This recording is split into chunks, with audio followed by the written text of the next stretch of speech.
Hello everyone. So the topic of discussion is the construction of intermediate fibrous structure for this video. And मैं इससे पहले वाले videos में जो है 3 यूनिट जो कंप्लीट करा चुकी हूँ एमएससी जूलॉजी के first paper M001 molecular cell biology की। अगर आपको वीडियोस पसंद आती है तो प्लीज इनको लाइक कीजिएगा, शेयर कीजिएगा अपने दोस्तों के साथ, चैनल को सब्सक्राइब कर लीजिएगा। अगर ये वीडियोस आप नहीं देख पाए हो अभी तक तो आप उनको जरूर देखिएगा। तो जो देखते हैं इस वीडियो में हम पढ़ने वाले construction of intermediate fibre structure. तो जो हमारा इंटरमीडिएट फाइबर स्ट्रक्चर है उसका कंस्ट्रक्शन किस तरह से हुआ है तो ये सब हम इसमें पढ़ने वाले हैं। तो चलिए स्टार्ट करते हैं, पढ़ते हैं। As with myosin second heavy chains filament assembly begin with the formation of dimer. तो आप सभी जानते हैं कि जैसे माइसिन सेकंड जो हैवी चेन्स में होता है ऐसे ही आपके फिलामेंट की असेंबली जो है वो स्टार्ट होती है डायमर्स के फॉर्मेशन से। यानी कि जब आपकी फिलामेंट की असेंबली होनी होती है तो आपके डायमर्स बनने स्टार्ट होते हैं, पहले डायमर बनते हैं which are made up of 2 polypeptide chain. जो कि आपके जो डायमर होते हैं वो 2 पॉलीपेप्टाइड चेन के बने होते हैं। आप सभी ये पढ़ भी चुके हैं हम पहले वाली वीडियोस में। तो यही है कि पॉलीपेप्टाइड चेन के बने होते हैं हमारे dimers, core rod domain and circling one another to create a coiled coil shape. और जो उनकी शेप होती है वो कॉइल्ड कॉइल शेप होती है। तो इस तरह से उनकी अरेंजमेंट होती है एक दूसरे के साथ कि वो एक कॉइल्ड कॉइल शेप बना लेते हैं। Dimers join in staggered anti parallel to form tetramers. जो आपके डाइमर्स होते हैं वो एक दूसरे को इस तरह से ज्वाइन करते हैं। एंटी पैरेलल जो है उनकी एक तरह से जो अरेंजमेंट होती है एंटी पैरेलल होती है, हम पढ़ चुके हैं ऑलरेडी। जिसमें हमने पढ़ा था कि जो सी टर्मिनल है एन टर्मिनल जो है वो दूसरे जो है एक डायमर के साथ अपोजिट पोल्स लेकर के अरेंज होंगे which can then link together to form protofilament. और फिर बाद में वो मिलकर के प्रोटोफिलामेंट को बना रहे थे। 8 protofilaments are twisted around each other to create the final intermediate filament। और हम ये भी जान चुके हैं कि टोटल हमारे 8 प्रोटोफिलामेंट हमें चाहिए होते हैं जो एक दूसरे के साथ ट्विस्टेड होंगे और वो मिलकर के फाइनल इंटरमीडिएट फिलामेंट को बनाते हैं। तो आप सभी जानते हैं देयर एंड्स, ये जो आपका डाटा है यहाँ पे 8 प्रोटोफिलामेंट मिलकर के इंटरमीडिएट फिलामेंट बनाते हैं। तो ये मोस्ट इंपॉर्टेंट है, ये याद रखिएगा। आपसे कहीं पर भी फिल इन द ब्लैंक्स में या ट्रू फॉल्स में आपसे कहीं भी मैच फॉलोइंग कहीं पर भी ये 1 और 2 मार्क में पूछा जा सकता है। तो ये इंपॉर्टेंट पॉइंट है, यहाँ पे इसको स्किप बिल्कुल भी नहीं करना, याद रखिएगा। Their ends are functionally identical because intermediate filament are constructed of anti-parallel tetramers. तो इनके जो एंड्स होते हैं आपके इंटरमीडिएट फिलामेंट के वो एक तरह से आइडेंटिकल होते हैं, जैसे होते हैं, क्योंकि इंटरमीडिएट फिलामेंट में जो कंस्ट्रक्शन होती है वो एंटी पैरेलल टेट्रामर्स में होती है। ठीक है, एंटी पैरेलल होंगे यानी कि यहाँ पर अगर सी एंड है यहाँ पे एन एंड है तो जो आपका पैरेलल में जो होगा इसके वहां पर एन होगा और इस एंड पर सी होगा। इसी को बोला गया एंटी पैरेलल जो टेट्रामर्स की फॉर्म में। ठीक है, in contrast to actin filaments and microtubules, जो हमने पढ़ा था ना एक्टिन फिलामेंट पढ़ा था, माइक्रोट्यूब्यूल्स पढ़ा था, तो उनके अगर कंपैरिजन में देखा जाए which have distinct plus and minus end, जिनमें हमने पढ़ा था कि एक्टिन फिलामेंट और माइक्रोट्यूब्यूल्स के प्लस और माइनस एंड्स होते हैं। Intermediate filaments are apolar. Apolar का मतलब है कि ये पोलर नहीं होता, नॉन पोलर होता है, इसमें कोई पोल्स नहीं होते, ना कोई प्लस एंड होता है ना कोई माइनस एंड होता है। Which means they lack polarity entirely. इसका मतलब ये है कि जो आपके इंटरमीडिएट फिलामेंट्स होते हैं उनमें जो है कोई पोलैरिटी नहीं होती, यही बताया गया है। ठीक है, क्योंकि उसमें 2 एंड जो है ना होते ही नहीं, ना प्लस एंड होता ना माइनस एंड होता, तो वो जो है एक दूसरे को कैंसिल आउट कर रहे होते हैं और इस वजह से जो उनमें कोई पोलैरिटी नहीं होती। दे लैक पोलैरिटी एंटायरली, पूरी तरह से उनमें कोई पोलैरिटी नहीं होती है, लैक करते हैं, वो कमी रहती है उनमें पोलैरिटी की। Some intermediate filament protein classes must interact for filaments to be assembled। तो कुछ इंटरमीडिएट फिलामेंट के प्रोटीन्स होते हैं जो कि इंटरेक्ट करते हैं फिलामेंट के साथ कि ताकि वो जो फिलामेंट है वो आपका असेंबल हो जाए। यहाँ पे प्रोटीन्स के बारे में बता दिया गया है कि कुछ इंटरमीडिएट फिलामेंट प्रोटीन्स होते हैं जो कि असेंबल करते हैं आपके इंटरमीडिएट फिलामेंट को, जैसे कि केराटिन फिलामेंट्स यहाँ पे बताया गया है। जो केराटिन फिलामेंट्स होते हैं for example are always made up of heterodimer of one type polypeptide and one type second polypeptide. जैसे कि आपका जो केराटिन फिलामेंट होता है ये आपके एक तरह के फर्स्ट पॉलीपेप्टाइड और सेकंड पॉलीपेप्टाइड से मिलकर के बना होता है और हेट्रोडाइमर बना रहा है। ठीक है, क्योंकि डिफरेंट है ना, हेट्रो हो जाएंगे, होमो नहीं होंगे। टाइप थर्ड प्रोटीन जो होगा on the other hand can form filament made up of either a single polypeptide. जबकि जो थर्ड वाला जो प्रोटीन होगा इसमें इस फिलामेंट को बनाने के लिए जो यूज होगा made up of either a single polypeptide, या तो वो एक सिंगल पॉलीपेप्टाइड का बना होगा जैसे कि वाइमेंटीन हुआ, और 2 डिस्टिंक्ट प्रोटीन या फिर 2 अलग अलग प्रोटीन्स का बना होगा जैसे वाइमेंटीन प्लस जैस्मीन। ठीक है, या तो एक वाइमेंटीन का बना होगा, ये याद रखिएगा, या फिर वाइमेंटीन के साथ जो है जैस्मीन का बना होगा। ये थर्ड वाले की बात हो रही है, टाइप थर्ड की। Nonetheless, the type third protein do not form copolymers with the keratins. और जो आपका थर्ड जो टाइप है प्रोटीन का कैरेटीन में, वो कैरेटीन में कोपोलीमर्स बिल्कुल नहीं बनाता। ये आपका फर्स्ट एंड सेकंड ही होता है जो पॉलीमर्स को एक तरह से बनाता है। ठीक है, तो याद रखिएगा only internexin can self assemble with filament, सिर्फ इंटरनेक्सिन ही होता है जो सेल्फ असेंबल कर सकता है फिलामेंट्स में, यानी कि खुद को एक तरह से असेंबल कर सकता है, एक ऐसा प्रोटीन जो इंटरनेक्सिन है। Whereas the three neurofilament protein copolymerize to form heteropolymers, जबकि जो आपके थ्री न्यूरोफिलामेंट प्रोटीन्स होते हैं, न्यूरोफिलामेंट आपके नाम से समझ आ रहा है इनका, वो क्या करेंगे, कोपॉलीमराइज करेंगे ताकि वो एक हेट्रोपॉलीमर बना सके। तो ये हमने यहाँ पर पढ़ लिया है। यहाँ से एक दो चीजें जो इंपॉर्टेंट है वो आप याद रखिएगा कि कंस्ट्रक्शन जो इनकी होती है, ये नॉन पोलर होते हैं इंटरमीडिएट फिलामेंट, और वो नॉन पोलर या फिर एपोलर इसलिए बोला जाता है क्योंकि इनकी कोई पोल ही नहीं है, ना इसमें कोई प्लस एंड है ना इसमें कोई माइनस एंड है।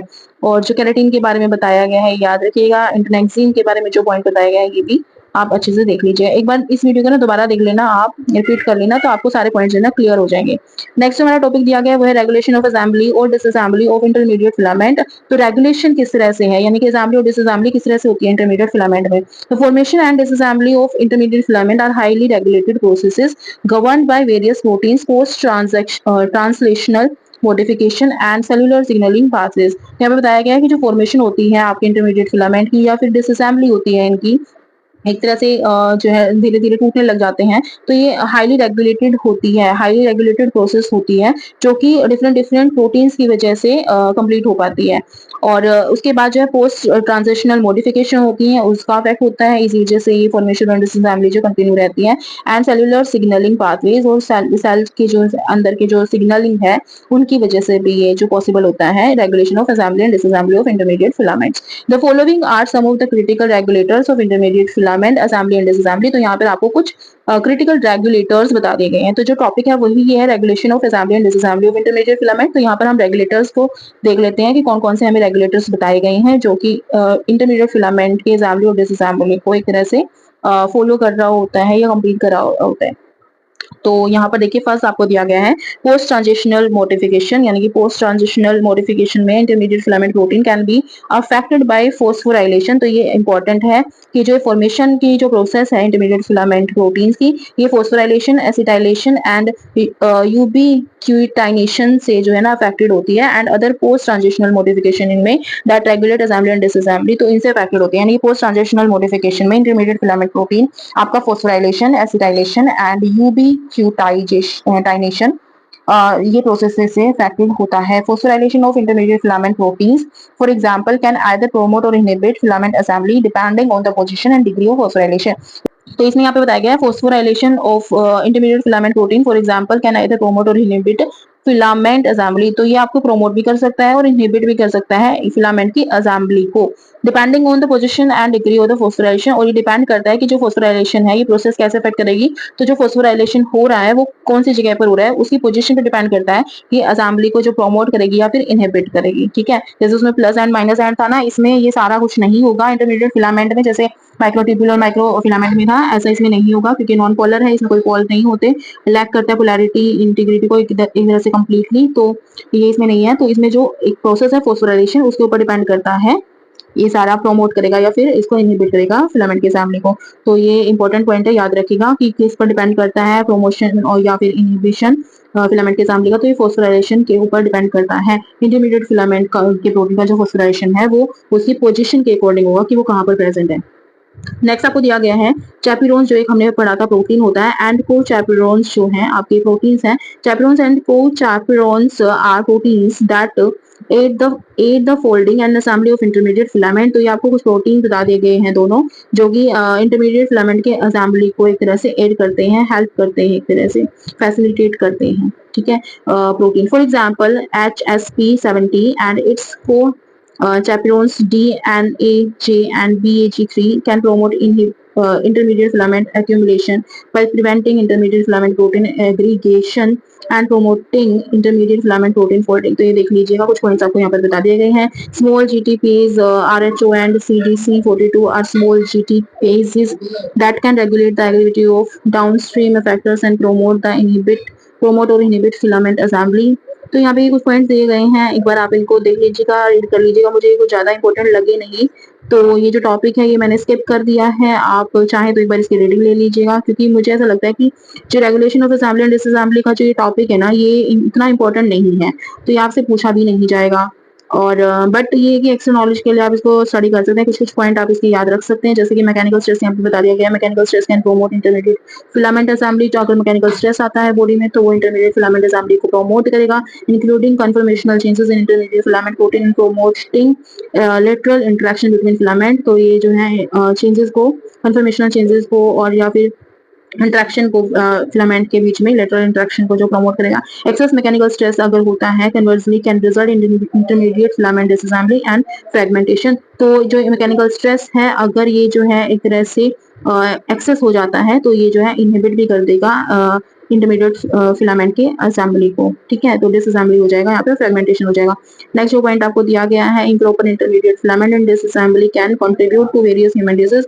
अगर इम्प्रॉपर इंटरमीडिएट फिलामेंट होता है या फिर डिसअसेंबली हो जाती है तो ये आपके बॉडी में ह्यूमन डिजीज को भी जो है एक तरह से कंट्रीब्यूट करता है कि ह्यूमन में डिजीज फैलाता है, including skin muscle and neurological disorder, जो हम ऑलरेडी पढ़ चुके हैं कि स्किन में, मसल में और न्यूरोलॉजिकल डिसऑर्डर्स हो सकते हैं इंटरमीडिएट फिलामेंट में म्यूटेशन होने से या फिर जो है एक तरह से डिसअसेंबली होने से, इम्प्रॉपर इंटरमीडिएट फिलामेंट में की वजह से। अंडरस्टैंडिंग, तो ये यहाँ पे इम्पोर्टेंट टॉपिक है, understanding how intermediate filament and disassembly are controlled in a critical area of research in cell biology and medicine. तो यहाँ पर जो है इंटरमीडिएट फिलामेंट का एक तरह से यूज हम अंडरस्टैंड कर लेते हैं। तो ये था हमारा पूरा यूनिट के सारे टॉपिक जो हम कवर कर चुके हैं, ये हमारा टॉपिक था इस वीडियो के लिए। तो यहाँ पर आई थिंक मैंने 2 पॉइंट जो हैं वो स्किप कर दिए हैं, आप इनको देख लीजिएगा। Signaling pathway such as MAPK and PI3K can regulate intermediate filament assembly and disassembly by modulating the activity of intermediate filament associated proteins such as platin and vimentin। तो जो ये दो आपके प्रोटीन हैं, आपके इंटरमीडिएट फिलामेंट एसोसिएटेड प्रोटीन जो आपको बताया गया था, पहले भी हम पढ़ चुके हैं। तो इनको जो है ना आपके सिग्नलिंग पाथवे जिनमें आपके MAPK एंड PI3K होते हैं, ये रेगुलेट करते हैं और रेगुलेट करते हैं असेंबली और डिसअसेंबली के लिए, और मॉड्यूलेट करते हैं एक्टिविटी को इंटरमीडिएट फिलामेंट एसोसिएटेड प्रोटीन्स यानी कि प्लैक्टिन और वाइमेंटिन के। तो ये इंपॉर्टेंट यहाँ पर इतना आई थिंक नहीं है, बट फिर भी ठीक है, आपने हर एक चीज जो है अगर स्टडी करनी है तो बिल्कुल आप एक एक चीज रीड कीजिएगा। अच्छा, नेक्स्ट जो हमारा टॉपिक है वो disease arising from mutation in intermediate filament genes है। तो यहाँ पे कुछ डिजीज बता दी गई, क्रॉनिक जो है पैनक्रियाटाइटिस बता दिया गया है। तो कुछ यहाँ पे डिजीज है, एक बार आप देख लेते हैं क्या क्या है यहाँ पे, इसी नाम से समझ में आ रहा होगा। क्लोसिस एंड हेपेटाइटिस आ रहा है यहाँ पे। तो इस वीडियो को जो है हम इतना ही रखते हैं और नेक्स्ट वीडियो में जो है हम अपनी नेक्स्ट यूनिट स्टार्ट कर देंगे। इसके बाद हमारे पास ये एक टॉपिक रह जाता है, disease rising from mutation in intermediate filament genes. तो एक बार आप इसको देख लीजिएगा, इसमें कुछ आपको डिजीज बताई गई है कि इंटरमीडिएट फिलामेंट में जो है अगर म्यूटेशन हो जाता है तो कौन कौन सी डिजीज जो है आपको देखने को मिलती है। तो इस वीडियो को इतना ही रखते हैं, अगर आपको वीडियो पसंद आए तो प्लीज लाइक कीजिएगा, शेयर कीजिएगा अपने दोस्तों के साथ, चैनल को सब्सक्राइब कर लीजिएगा। मिलते हैं जल्दी एक नई वीडियो के साथ। Thank you so much for watching, thank you friends, bye bye.